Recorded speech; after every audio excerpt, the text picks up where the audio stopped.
Hello everyone, today is, let's see here, November 6th, 2019, and I'm going to do my first ever review for an event that I went to. In this case, as you can see, I'm doing a review for Blizzcon in 2019.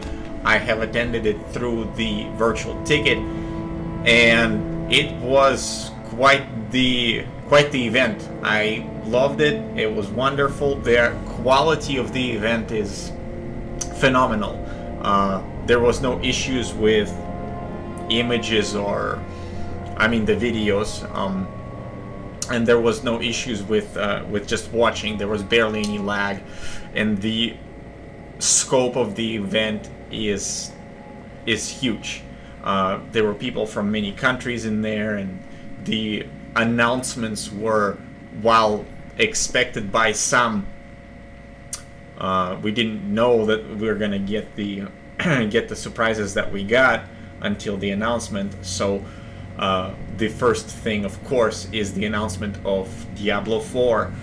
Diablo 4 is not going to be released for a few more years, so we're all, as gamers who like Blizzard games, will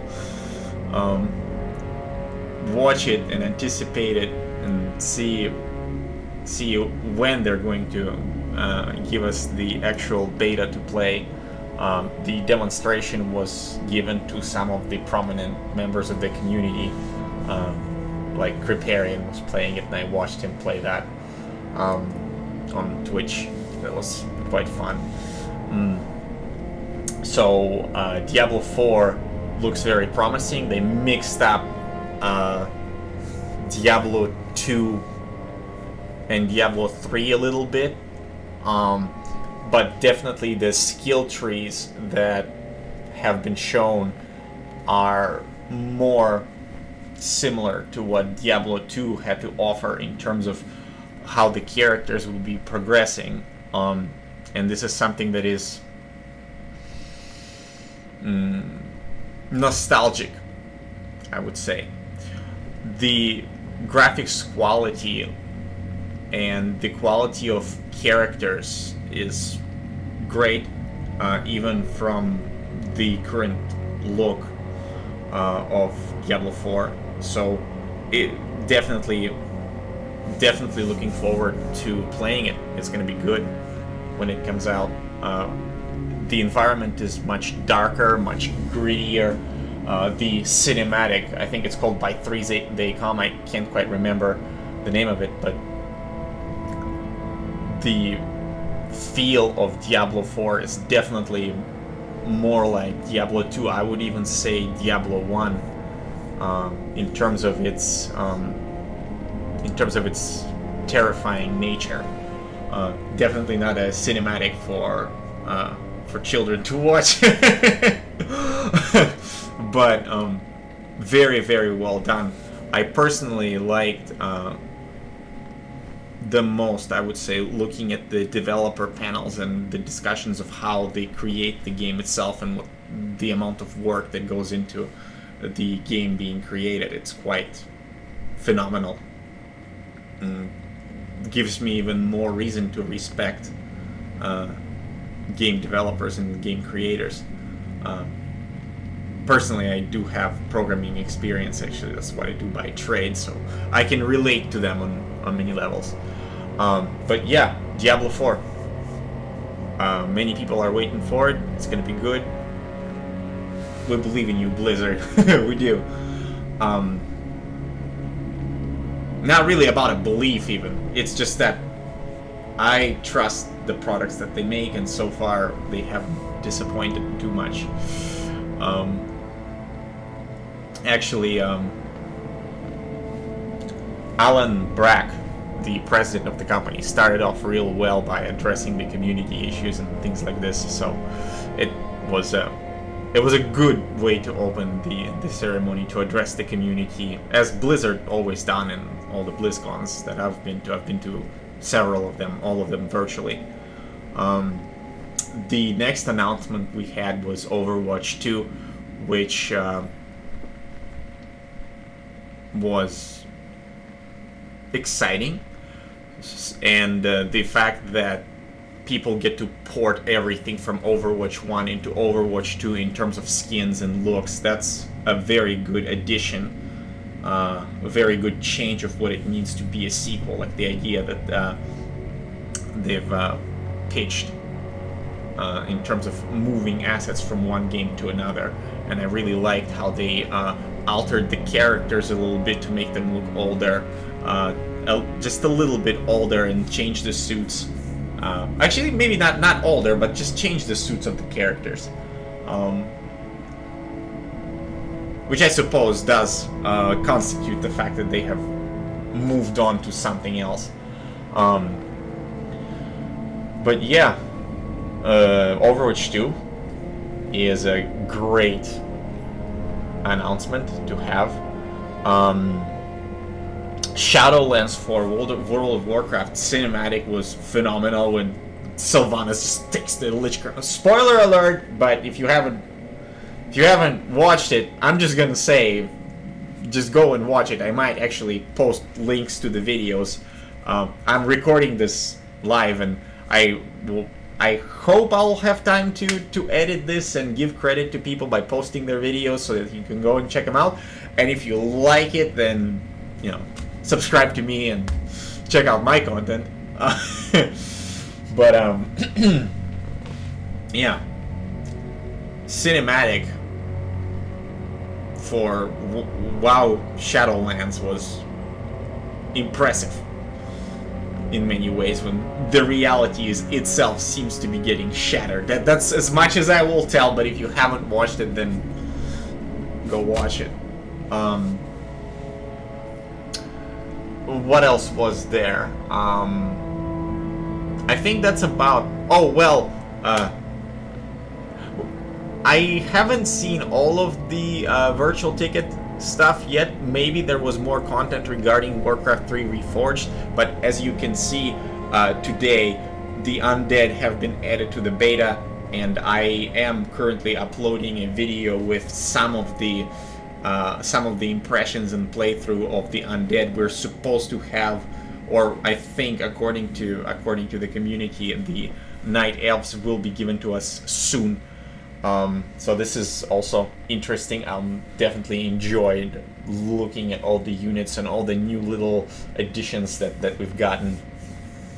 And I'll be playing through Warcraft 3 Reforged, all of the campaigns, and I'll be uploading them to YouTube's, and they're going to be on Twitch too.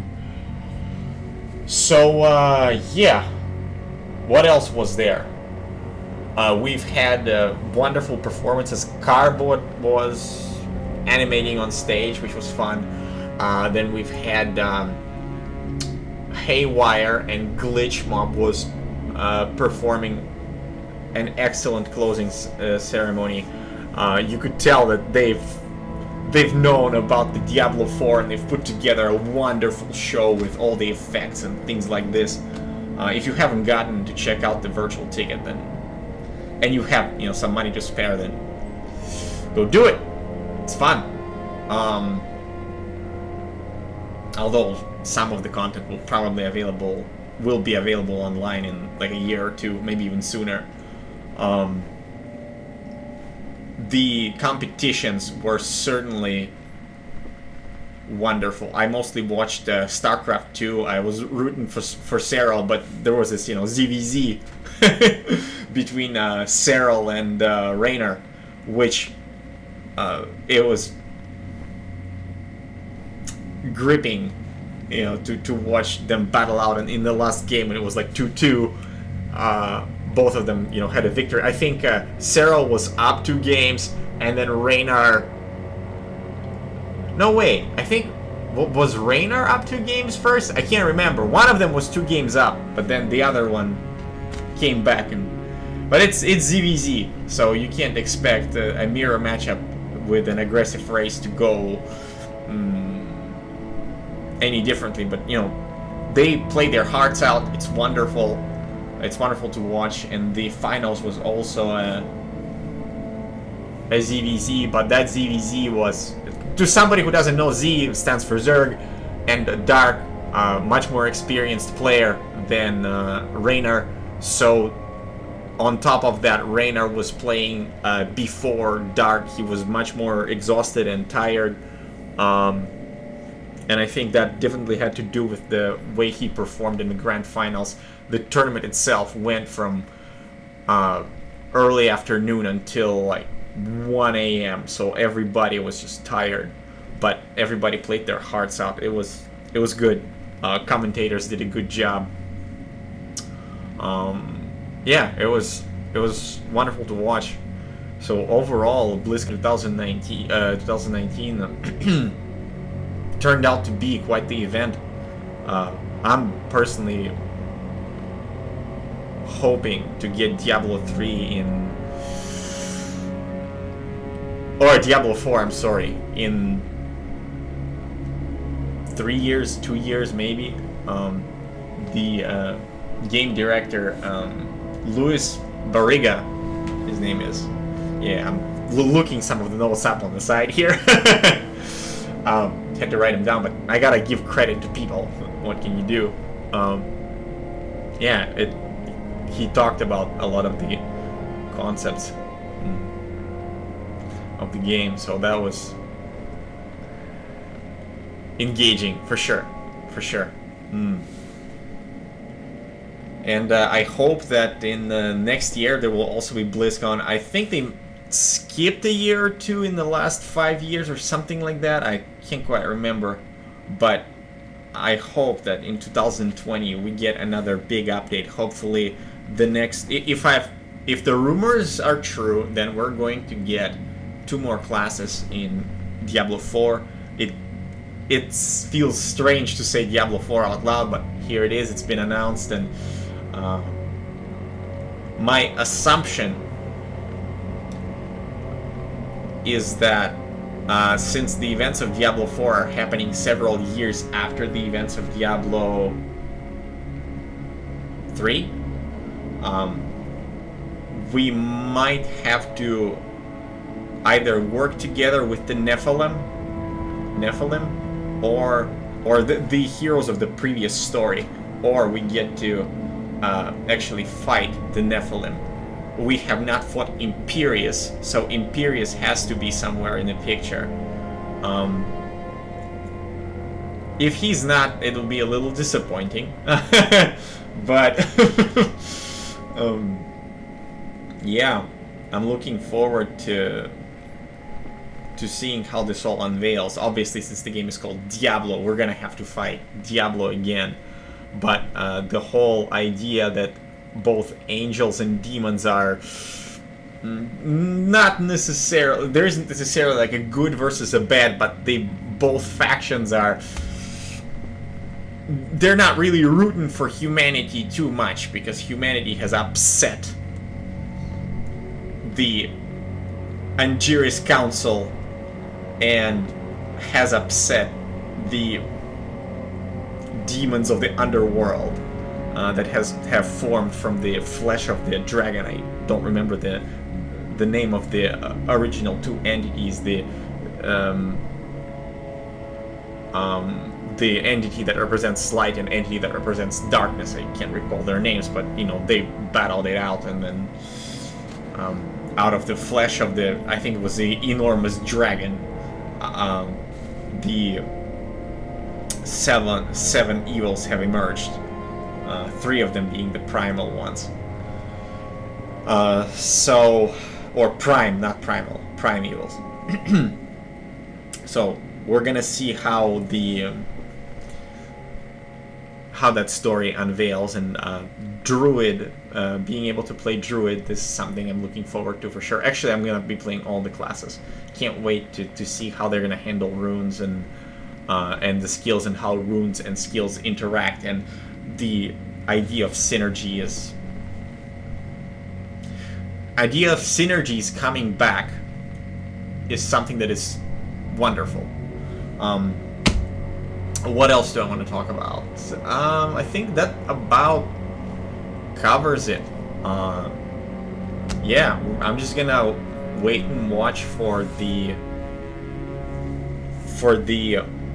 progress of Warcraft Reforged development and Diablo 4 development, seeing what the news are gonna be from the gaming conferences and things like this, because certainly on YouTube and on Twitch we're going to have some updates. If you would like to check out my content, then currently I am streaming on twitch.tv. The links are going to be in the description. It's twitch.tv/Rharugu. Or here on YouTube. It's possible that I may be streaming on both platforms, I don't know, or maybe I'll just be uploading the videos to YouTube. Currently, I'm on Twitch primarily, though. I hope you guys and girls, ladies and gentlemen, have enjoyed this review. Please comment, and if some of you watched my review of the Warcraft 3 Reforged for the races and my impressions of them, please comment and subscribe. I really would appreciate the ideas of how I can do better in terms of my speaking, in terms of the content I cover. If you do like my content and would like to spend more time with me, then please show up to the streams. I am figuring out a way to have a consistent schedule so that I can bring the content to the viewers more consistently. Yeah, hopefully this will come to fruition quite soon. It has been a pleasure reviewing BlizzCon 2019 for you all. Please check back to the channel quite often, and I will see you on the interwebs. Take care.